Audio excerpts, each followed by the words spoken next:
시청자 여러분 안녕하십니까. 지금 그 노동당 대남당당 비서를 했던 김영철 천안함 폭침의 주범이죠. 그리고 이제 그 밑에 부하였던 통전부장 리성건. 자, 이 두 사람이 지금 그 숙청된 그 이유가 지금 저희 취재 결과 새롭게 밝혀졌습니다. 지금 김영철, 리성건 외에도 지금 노동당 19구로 지금 바뀌었죠. 하는 역할이 완전히 이제 찌그러졌습니다.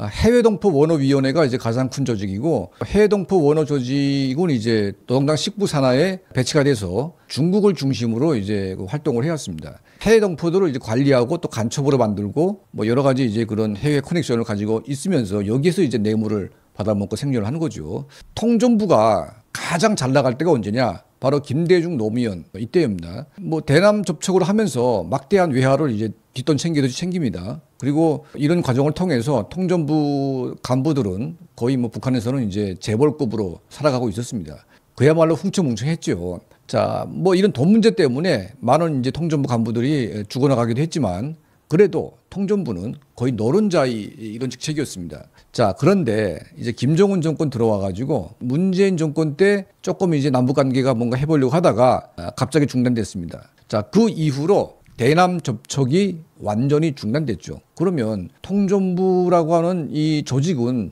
완전히 거지의 거지꼴로 됩니다. 왜냐하면 뇌물이 나올 데가 없어요. 이 보위부도 아니기 때문에 이 통전부 요원들은 뭐 민간인 들어가 접촉하기도 힘들고, 그러니까 이제 뭐 월급 받고 살아야 되는데 월급 가지고 뭐 합니까? 또 뇌물도 못 받을 수가 없습니다.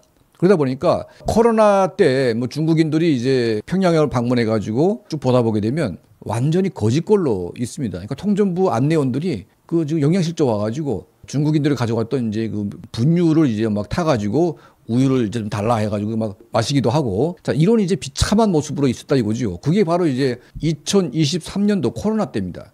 자, 이들이 남은 게 뭐냐? 그동안 북한 정권이 해왔던 노동당 문서들, 또 이제 각종 이제 김정은이가 대남 관련된 그리고 대일 관계, 대중 관계, 해외 관련된 이 정보들을 가지고 있기 때문에 이들이 이제는 돈을 벌 수 있는 유일한 길은 그 정보를 팔아가지고 돈벌이를 하는 수밖에 없다. 자, 이거와 맞물리면서 지금 미국이나 그리고 이제 한국의 정보기관에 북한의 이런 정보들이 지금 물밀듯이 들어오고 있다. 뭐 이런 문서들 뭐 별게 다 들어오고 있는데 거의 김정은 정권의 모든 정보는 거의 털리다시피 됐습니다.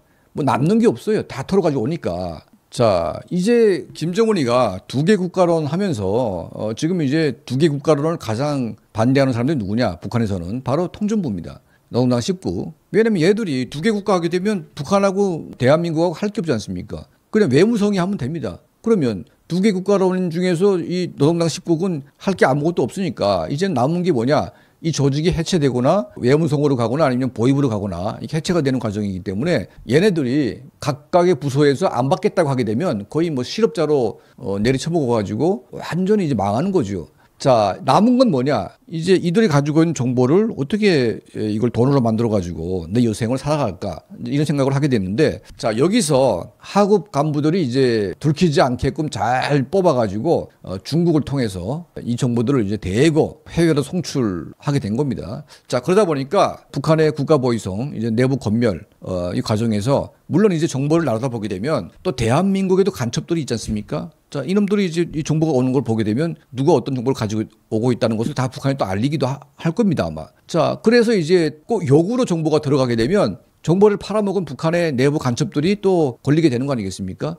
그 중심에 구 통전부, 지금은 이제 노동당 19기라고 하는 이 대남 부서에서 김영철과 이제 리성건 또 그 밑에 있는 이제 국장, 과장급 이런 간부들이 어떻게 하겠습니까? 살 길이 없어요. 완전히 거지가 돼가지고 더 이상 길이 없습니다. 굶어 죽는 것보다 차라리 좀 정보 팔아가지고 정보를 팔게 되면 꽤 짭짤합니다, 이게. 웬만한 김정은이가 친필 뭐 이런 서한 같은 것들 내부 문건들은요, 이거 팔아먹으면 짭짤합니다, 이게. 자, 이런 것들을 가지고서 뭐 하겠습니까? 그거 팔아가지고 돈을 벌어야 되겠죠. 결국은 그게 이제 뭐 드러나게 돼 있습니다. 대한민국의 진보, 뭐 좌파, 뭐 이런 사람들 가운데 북한의 간첩이 누군지 뭐 이거 구분하기도 힘들고 어떤 놈이 어떤 짓을 할지 모르기 때문에 북한의 딱한 사정은 알겠지만 이런 정보를 보내려면 목숨을 걸고 보내야 된다. 자, 이런 말씀을 드릴 수밖에 없습니다. 자, 결국은 이 리선곤과 김영철이가 돈 때문에 폭망의 길로 갔다. 왜냐하면 김영철이가 이제 제대를 하는데 김영철이가 또 뭐 자기 혼자 삽니까? 그 밑에 간부들 또 자기 자녀들 가족도 있고 이걸 또 유지하려면 돈이 필요합니다. 뭐 리선곤에도 비슷합니다. 지금 제일 한때는 가장 부자였던 이 부서가 이제는 가장 가난한 정말 찌질하게 가난한 부서가 됐으니까 뭐 어쩔 수 없이 그걸 할 수밖에 없었다.